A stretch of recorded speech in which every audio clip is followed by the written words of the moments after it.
Fala galerinha, aqui é Ricardo, professor de Bioquímica do IF Sudeste, campus de Barbacena. E nessa videoaula de hoje a gente vai dar continuidade ao nosso assunto sobre carboidratos, ok? Mais especificamente vamos falar sobre oligosacarídeos. O que são os oligosacarídeos?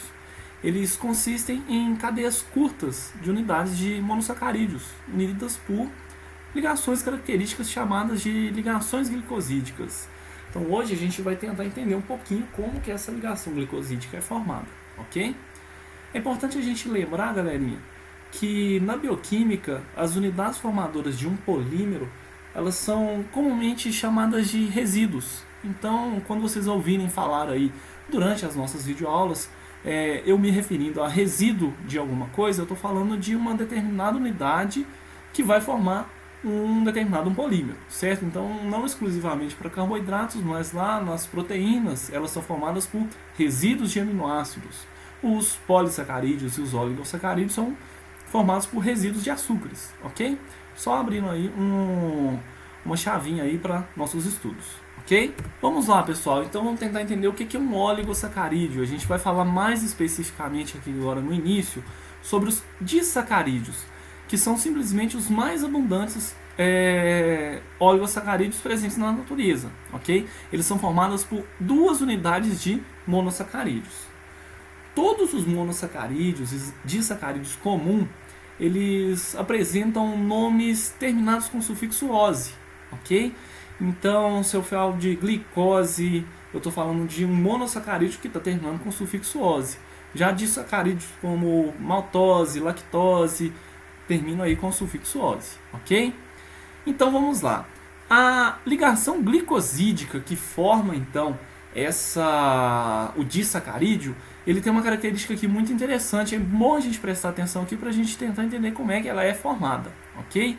Essa ligação glicosídica aqui, pessoal, aqui representada pelo disacarídeo maltose, ela é formada quando a hidroxila de uma molécula de açúcar, normalmente cíclica, olha aqui, um grupamento álcool, ele vai reagir com o carbono anomérico de um outro açúcar vizinho, ok? Então, relembrando aqui, essa reação ela representa a formação de um acetal a partir de um M-acetal.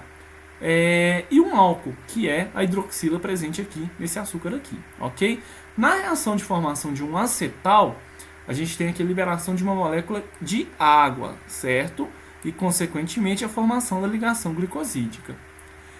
Quem perdeu essa aulinha aí, é bom voltar lá na parte 1 da aula sobre carboidratos, que tem lá um momento lá que a gente fala sobre a formação de M-acetal e de acetal. Isso quando a gente tem açúcares que são aldeídos, ok? Esse grupamento aqui, se fosse derivado de uma cetose, ou seja, de um açúcar que é uma cetona, a nomenclatura aqui seria utilizada M-cetal e a ligação glicosídica formada seria um cetal, ok? Então, pessoal, a maltose ela é um nome trivial, ok? A gente também vai aprender aqui agora a dar nomes ao disacarídeo de maneira não ambígua, ou seja, uma nomenclatura formal. Por conversão, a gente descreve o composto escrito da esquerda para a direita, ou seja, a gente vai dar primeiro o nome ao açúcar da esquerda, posteriormente ao açúcar da direita. Mais especificamente, a gente dá nome primeiro ao açúcar que está ligado aqui, que fez a ligação no carbono anomérico, e depois a unidade que é o açúcar redutor. Ok? Como é que a gente faz isso então? É possível construir esse nome da seguinte maneira. Primeiro, a gente identifica a configuração do carbono anomérico. Então vamos olhar aqui, vamos primeiro relembrar o que é carbono anomérico. Carbono anomérico é aquele carbono que, ao sofrer a ciclização, ele gera aqui uma hidroxila onde era o carbono da carbonila. Ok? Então sempre o carbono anomérico ele vai ter aqui uma hidroxila ligado a ele e um oxigênio aqui vizinho dentro do anel. Então esse aqui é o meu carbono anomérico para esse primeiro açúcar aqui, para a glicose. E aqui, olha, é o carbono anomérico desse açúcar vizinho. Ok? Ele tem uma hidroxila ligada a um carbono e vizinho a ele eu tenho um oxigênio no anel. Ficou claro? Ah, Ricardo, eu ainda não entendi o que é um carbono anomérico. Esse carbono aqui é um carbono anomérico? Não é. Olha aqui, ele não tem um oxigênio ligado a ele dentro do anel, ok? Beleza. Então aqui, identifiquei a configuração do carbono anomérico, eu quero saber então se ele é alfa ou beta. Relembrando, a hidroxila ela vai ser alfa quando ela estiver posicionada de lado oposto ao carbono volumoso, ao carbono fora do anel mais distante. Então, olha, ela aqui está apontando para baixo e esse carbono exocíclico aqui está apontando para cima, certo? Então, eles estão de lados opostos, então eu tenho alfa glicose. Nesse exemplo aqui, que olha, no açúcar vizinho, a hidroxila está apontada para cima do mesmo lado desse grupo volumoso aqui, que olha, fora do anel. Se está para o mesmo lado, eu tenho um beta açúcar. Então, alfa e beta é uma nomenclatura para distinguir os anômeros, ou seja, aquele açúcar que tem a única diferença, a configuração do carbono anomérico. Ok? Então, identifiquei aqui a configuração do carbono anomérico do primeiro açúcar. Ele é alfa, certo? Então, eu começo a nomenclatura aqui com alfa. Coloco, então, aqui, identificar o resíduo do primeiro açúcar. Então, para distinguir entre anéis de 5 ou 6 membros, a gente vai inserir no nome o sufixo piranosil ou furanosil. Lembra lá na aula anterior? Piranose é aquele açúcar que se assemelha ao pirano, um anel de 6 membros, que está aqui representado. Furanose é aquele açúcar que se assemelha ao furano, um anel de 5 membros. Então, aqui eu tenho uma glicopiranose, certo? E é um açúcar D. Então, a gente vai identificar aqui, então, o primeiro açúcar como D-glicopiranose, ok? Posteriormente, a gente vai identificar a ligação que foi realizada, a gente vai identificar, entre parênteses, os dois átomos de carbonos que estão unidos. Olha, eu tenho aqui o carbono 1 unido ao carbono 4, ok? Então, entre parênteses, a gente vai colocar esses dois números, seguido aqui, então, no meio de uma setinha, indicando a direção da esquerda para a direita, ok? Mostrando que o carbono 1 ele está ligado ao primeiro açúcar, o primeiro resíduo de açúcar, e o carbono 4 é referente ao açúcar, ao segundo açúcar, ok? Por fim, a gente identifica então o segundo resíduo. Eu tenho aqui uma D-glicose glicopiranose. Lembrando que é uma glicose fechada em anel de 6 membros, ou seja, se assemelha ao pirano. Ok? Se fosse ainda aqui uma glicose fechada com um anel de 5 membros, seria uma glicofuranose. Ficou claro? Pessoal, como a maioria dos açúcares encontrados na natureza eles são enantiômeros D, e a forma piranose ela é predominante para açúcares aqui, no caso da glicose, geralmente a gente utiliza uma versão mais abreviada para dar a nomenclatura. Para isso a gente identifica a configuração do carbono anomérico, então olha aqui é uma configuração alfa, e a gente vai colocar então aqui simplesmente o nome da ligação, e aos redores aqui do parênteses a gente identifica a abreviação do açúcar. Então para glicose a gente tem essa abreviação aqui, e a ligação ela é do tipo alfa, porque a hidroxila está apontando aqui de lado oposto ao último grupo volumoso, ligados ao carbono 1 e ao carbono 4. Ficou claro? Então, nessa nomenclatura abreviada, para maltose, a gente tem esse tipo de nomenclatura aqui. Certo? Beleza, pessoal. O inverso dessa reação aqui de condensação é uma hidrólise, certo? Então, a formação da ligação glicosídica é uma reação de condensação. Nessa reação de condensação, a gente tem liberação aqui de uma molécula de água. E o inverso dessa reação é uma hidrólise, onde o ataque da ligação glicosídica pela água, olha aqui, vai promover o rompimento da ligação. Certo? É interessante a gente destacar que as reações de hidrólise, no caso de disacarídeos ou polissacarídeos, elas têm a velocidade acelerada quando a gente utiliza um ácido como catalisador. Assim, os disacarídeos ou até mesmo os polissacarídeos, eles podem ser hidrolizados eles podem ser hidrolizados para originar seus componentes monossacarídicos livres. Assim, pessoal, os disacarídeos eles podem ser hidrolizados para originar seus componentes iniciais aí, seus monossacarídeos livres, simplesmente por fervura em ácido diluído, certo? E galerinha, e o disacarídeo? Ele é um açúcar redutor? Os disacarídeos, de maneira geral, são açúcares redutores? Lembrando, o que é um açúcar redutor? O açúcar redutor é aquele que promove a redução de algo, como por exemplo o íon cúprico. Quem ainda tem dúvida em relação a um açúcar redutor, volta lá na aula, na primeira etapa da aula de carboidratos, que lá tem bem explicadinho o que é um açúcar redutor. Então, para ser um açúcar redutor, esse açúcar ele deve estar na sua forma linear e não na forma cíclica, como ele está representado aqui. E a gente a gente deve lembrar que essa estrutura em anel aqui, ela coexiste em equilíbrio com a sua estrutura linear.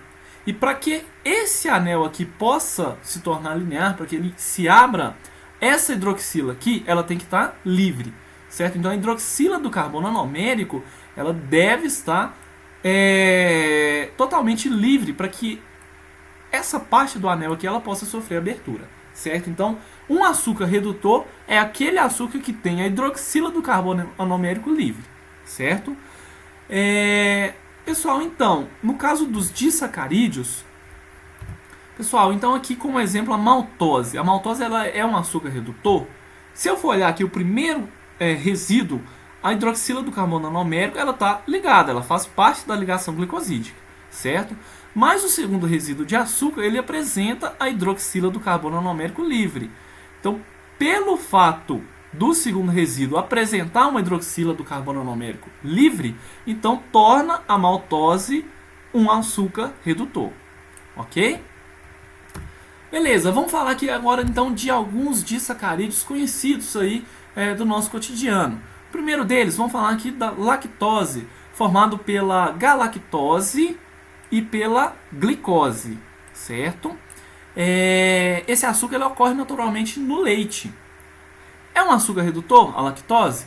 Olha aqui, o primeiro carbono anomérico aqui, que olha, esse açúcar aqui, sempre vai ter um carbono anomérico ocupado na ligação glicosídica. Pessoal, então pelo fato do carbono anomérico do resíduo de glicose estar disponível, ou seja, ele não participa de nenhuma outra ligação, torna, portanto, então, a lactose um disacarídeo redutor, ok? Que ligação que está presente aqui na lactose? Olha aqui, eu tenho aqui, vamos olhar aqui primeiro então, a configuração do carbono anomérico. Olha, a hidroxila que estava aqui presente, ela está voltada para cima, olha a ligação para cima, para o mesmo lado do grupo substituinte mais distante. Então, se está para o mesmo lado, eu tenho aqui então a configuração do tipo beta, certo? Essa ligação então aqui faz parte entre os carbonos 1 da galactose e o carbono 4 da glicose. Então, a minha ligação ela é do tipo beta 1,4, ok? Por que é interessante a gente saber que tipo de ligação que faz parte de um disacarídeo? Por que é interessante a gente saber qual que é o tipo da ligação glicosídica? Primeiro porque os animais, nós não conseguimos absorver disacarídeo ou polissacarídeos no intestino.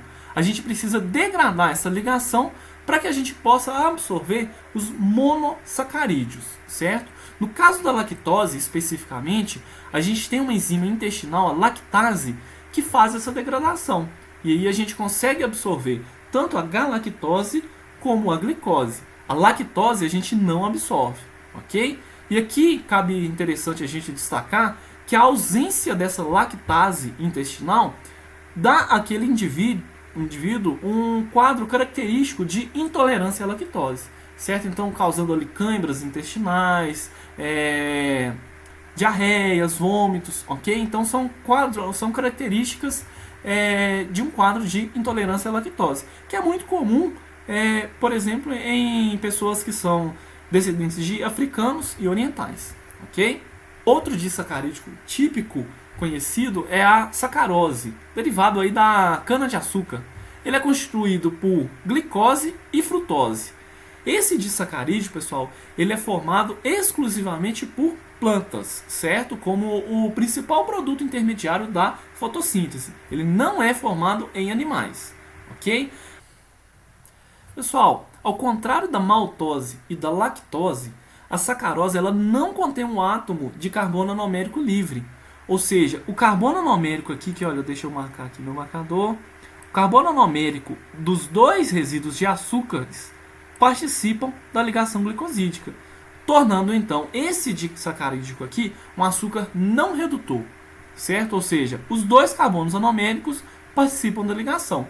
E que tipo de ligação é essa? Vamos verificar aqui que, olha, no caso da glicose, o carbono anomérico é o carbono 1. E que configuração que ele apresenta? Olha, a ligação está para baixo, de lado oposto ao grupo volumoso. Então, se está de lado oposto, a configuração é alfa, certo? Já na frutose, o carbono anomérico é o carbono 2, certo? A hidroxila estaria também para baixo, ou seja, a ligação aqui, que olha, ela está para baixo, porém de mesmo lado do grupo volumoso mais distante. Olha, estão identificando aqui comigo? Então, se está para o mesmo lado, ela é de configuração beta, ok? Então, a ligação glicosídica formada aqui, ela é 1 alfa, 2 beta. Nós também possuímos nas nossas microvilosidades intestinais uma enzima que degrada essa ligação. Ok? Então, a sacarose também é um açúcar nutricional. A gente consegue degradar isso aqui e absorver glicose e frutose. Ok? Galerinha, outro disacarídeo que eu queria compartilhar com vocês aqui algumas informações é a trealose. A trealose, pessoal, ela é um disacarídeo de glicose, semelhante à maltose, porém a ligação glicosídica aqui também é formada entre dois carbonos anoméricos. E os dois carbonos anoméricos aqui da glicose é o carbono 1, certo? Então vamos identificar aqui a ligação, que olha. Então aqui, ó, carbono anomérico da primeira glicose, ela está com a ligação voltada para baixo, de lado oposto ao grupo volumoso mais distante. Então a configuração é alfa. Do mesmo jeito que o seu açúcar vizinho. Olha, a hidroxila ela está para cima, a ligação está para cima, certo? Perdão. De lado oposto ao grupo volumoso mais distante. Olha, ele está aqui escondidinho aqui, mas dá para a gente achar ele aqui, que olha. Certo? Então, se está de lado oposto, a configuração ela é alfa. Então, a ligação na glicosídica na trealose, ela é alfa 1, alfa 1, entre duas glicoses. Ok? Como a sacarose, pelo fato dos dois carbonos anoméricos participarem da ligação glicosídica, torna a trealose, então, um açúcar não redutor. Ok? Esse açúcar, pessoal, ele é um constituinte importante do fluido circulante da hemolinfa de insetos, servindo então como um composto de armazenamento de energia, certo? Bom, pessoal, assim como os monossacarídeos, os disacarídeos, eles são doces e também são solúveis em água. A lactose, ela dá o sabor adocicado ao leite, a sacarose, obviamente, é o açúcar de mesa. A trealose também é um açúcar, ele também é doce, mas pelo fato da gente não ter uma enzima que degrada essa ligação aqui, que olha, alfa 1, alfa 1, ele é um açúcar que não é nutritivo, certo? Então a gente não absorve ele, então ele não gera energia para a gente. Isso é interessante, então, porque comercialmente esse açúcar aqui, então, ele é utilizado como um adoçante, certo? Então ele adoça, ele tem um caráter doce, mas ele não é absorvido, então ele não é nutritivo, ok? Sendo utilizado então como um adoçante. Outro açúcar, pessoal, que eu queria falar um pouquinho com vocês aqui, discutir um pouquinho, é a isomaltulose, também conhecido como palatinose, certo? É um açúcar que está muito na moda hoje aí no meio dos nutricionistas, dos educadores físicos, dos preparadores de atletas, e a gente vai entender o porquê agora. Esse açúcar aqui, pessoal, ele é um isômero da sacarose. Ele é um dímero, então, de glicose e frutose, muito parecido com a sacarose. E como que ele é produzido? Ele é produzido pela ação de uma enzima bacteriana, uma enzima microbiana chamada de glicosiltransferase. Ela promove a isomerização da sacarose em isomaltulose. Ela troca aqui, que olha, pessoal, essa ligação que na sacarose era alfa 1, 2 beta, para uma ligação alfa 1, 6. Estão identificando aqui que, olha, carbono 1, carbono anomérico aqui, tá para baixo aqui, que olha, do plano do anel aqui, de lado oposto ao grupo volumoso mais distante, então ela é alfa. E no caso da frutose aqui, ela não é o carbono anomérico, então a gente não dá configuração para ela. Então tem uma ligação do tipo alfa 6. Ou seja, teve uma troca nessa ligação glicosídica aqui, certo? Pelo fato de trocar essa ligação glicosídica, trocou totalmente as características funcionais desse açúcar aqui, certo? Primeiro ponto a destacar é que esse disacarídico aqui agora, ele é um açúcar redutor, certo? Então ele apresenta aqui que, olha, a hidroxila do carbono anomérico na frutose, olha, tá livre. Então é um açúcar redutor, diferente da sacarose, certo? Outro ponto interessante para a gente destacar aqui, que a isomaltulose é um açúcar que não é cariogênico, ou seja, não causa cárie. Bactérias causadoras da cárie não tem uma enzima que degrada essa ligação aqui para isomaltulose. Elas têm para sacarose, certo? Então elas não conseguem se alimentar desse açúcar aqui, certo? Além disso, ele tem uma maior estabilidade que a sacarose, sendo interessante então aqui para ser utilizado em alimentos, em bebidas, em caráter industrial. A isomaltulose, galerinha, ela é um açúcar nutricional, ou seja, a gente consegue absorvê-lo aqui, degradar essa ligação aqui e utilizá-lo como fonte de energia, porém ela tem um baixo índice glicêmico. E ela então apresenta vantagens para a saúde de diabéticos e também algumas vantagens para ser utilizadas em atletas. Por quê? Porque a velocidade com que a glicose chega no nosso organismo, na corrente sanguínea, ela é menor quando comparada com a sacarose. Ou seja, esse índice glicêmico ele representa nada mais do que um número, um parâmetro para determinados alimentos. Alimentos que têm alto índice glicêmico, a glicose presente ali neles conseguem chegar a concentrações elevadas na corrente sanguínea de maneira muito rápida. Já os alimentos com baixo índice glicêmico, eles têm a propriedade de ser lentamente absorvidos, certo? Então, com isso, faz com que as concentrações na corrente sanguínea se elevem de maneira mais brandas, certo? O baixo índice glicêmico para isomaltulose, ou seja, para palatinose, é devido à enzima que a gente utiliza para degradar essa ligação aqui. A gente meio que pega emprestado uma enzima que degrada a ligação alfa 6 do amido, certo? Então, e por ser uma enzima que não é totalmente específica para esse açúcar aqui, a degradação dessa ligação ela é lenta. Por isso, então, por ter esse fato de uma lenta degradação, a absorção também, consequentemente, ela é lenta, tornando assim, então, o seu baixo índice glicêmico. Certo? Isso traz aí algumas vantagens, por exemplo, no controle da insulina. Se a gente tem aí alimentos com alto índice glicêmico, grandes concentrações de insulinas caem na corrente sanguínea. E dentre os vários papéis que a insulina traz, um deles é aumentar a velocidade de síntese de gorduras. Ok? Então, quanto maior a quantidade de insulina, ela ativa a síntese de gorduras. Então, se eu tenho alimentos com baixo índice glicêmico, a velocidade de síntese de gorduras então vai ser menor. Ok? Bom, pessoal, até agora a gente falou de disacarídeos, certo? Já a maioria dos oligosacarídeos, que são aqueles açúcares constituídos por 3 ou mais unidades de açúcares, eles não ocorrem de maneira livre nas células, nem na natureza. Eles são encontrados ligados a outras moléculas que não são açúcares, como por exemplo lipídios e proteínas, formando glicoconjugados. A gente vai deixar para falar um pouquinho desses glicoconjugados em uma outra aula, ok? Então a gente finaliza por aqui essa etapa da nossa videoaula sobre carboidratos. Na próxima a gente vai discutir um pouquinho sobre polissacarídeos, ok? Em caso de dúvida, não deixe de postá-la lá no fórum de dúvidas, no SIGA-A, para quem é meu aluno matriculado na disciplina de Bioquímica, e para quem não é meu aluno matriculado na disciplina de Bioquímica, fique à vontade para postar suas dúvidas nos comentários, que eu vou dar um jeito de responder, ok?